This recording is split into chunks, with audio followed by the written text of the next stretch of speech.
তুই কথা পারিস না, এই জমি আমিই নেবো। আপনি নেবেন মানে? এই জমি আমি নিবো বা মারা যাওয়ার আগে আমার এই জমি নিতে কইছে। আপনি ওই জায়গায় বাড়ি করছেন, আমি এই জায়গায় বাড়ি করবো। আরে ভাই, আব্বা মারা যাওয়ার আগে আমি কইছি এই জমিটা নেবো।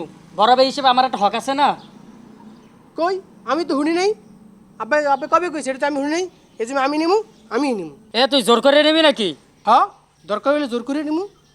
বড় ভাইয়ের লোক কেমনে কথা হেই এখন পর্যন্ত শিখতে পারো নাই। বড় ভাই যদি বড়টা খাইতে চায় তাহলে বড় ভাইয়ের দাম কি? এলাকার ব্যাপারকে জানে এই সংসারের লাগে আমি কত কিছু না করছি। হ্যাঁ, মানুষেও জানে আপনি কি জিনিস। কি জিনিস মানে তুই আমার কি বুঝিস? তাকে আপনার জমি নিতে চান? কি শর্তের জমি? আব্বা কাকা কি শুরু করলেন এটা? আরে তোর তোর তোর তোর বাপের ঝগড়া মানুষ করা মানুষ শুনে এটা কি বলবো? আমি কি শুরু করছি? তো আমি এই জায়গাটা আগে দেখিয়ে রাখছি, তোর চাচায়ন কাছাল শুরু করছে। আমি ক্যাসেল করি? হ্যাঁ, মানুষ দেখুক কে ক্যাসেল করে। শমশের ভাই একটা কথা কই, রাগ করেন না। কি কবি ক? মানে ভাই কিন্তু তলে তলে খেলতে আস। খেলতেছে মানে কি খেলতেছ? আপনি বুঝতে পারছেন না ভাই, সামনে এক কথা পিছনে এক কথা। ও আমার লাগে সিস্টেম খেলবে না, দেখ মনে। আরে ভাই আপনার লাগে খুব খারাপ লাগলে, বাপের মতো দেখতে রাখলেন। সময় আইলে ভাই দেখা যাইব কে কিরকম। আচ্ছা দেখতেছি বিষয়টা। ভাই একটা কথা কই, কি করবো কও? এটি কিন্তু আপনার লাগে ঠিক হইতেছে। কি কস? কি ঠিক হইতাছেন? এই যে জমির ব্যাপারটা আপনার লাগে কিন্তু বিরাট অন্যায় হইতেছে। এই যে বন্যার সময় আপনি যদি জমি না আটকাইতেন, জমি তো সাগরই যেতে ভাই।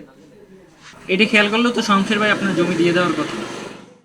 হ, খাটনি তো আমিই করি। এইটাই তো কষ্টের কথা ভাই, এইটাই কষ্টের কথা। কষ্ট করেন আপনি, ফলটা লই যায় ভাই অন্যকে। আব্বা এদিকে আসেন তো। কাকা আপনিও আসেন। তুই আমাকে কইলেই যাও। 3 বিঘার সমস্যা তো এখনই সমাধান করে দিতে আসি, আসেন।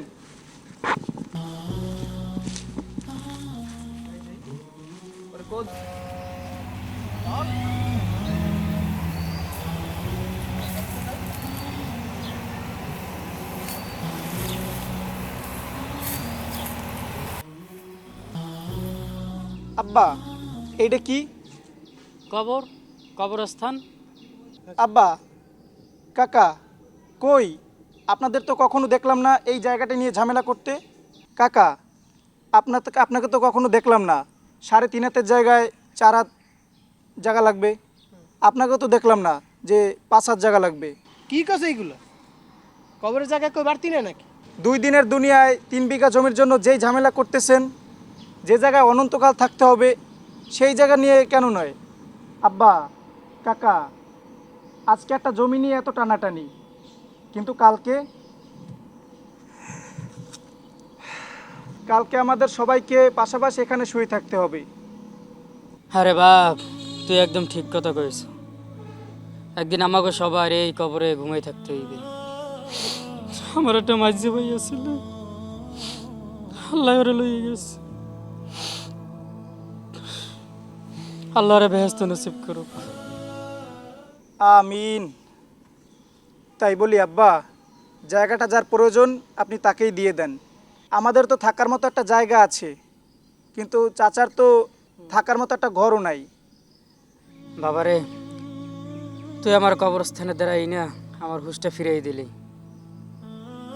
শফিক, আমার চাইতে তোর জমিটা বেশি প্রয়োজন ভাই। যা, তোর আমি জমিটা দিয়ে দিলাম, আমি ঝামেলা করবো না। ভাই, আকরামের কথা শুনে তো আমার লজ্জা লাগতেছে। চাচা আব্বা যেহেতু খুশি মনে আপনাকে জায়গাটা দিয়ে দিতেছে, আপনি নিয়ে নেন। আর কখনো সামান্য সম্পদ নিয়ে 2 ভাইয়ের মধ্যে বিরোধ করেন না। সম্পদ ক্ষণস্থায়ী, কিন্তু সম্পর্ক চিরস্থায়ী। দেখবেন একদিন এই সম্পদ ঠিকই পড়ে থাকবে, কিন্তু ভাই আর থাকবে না।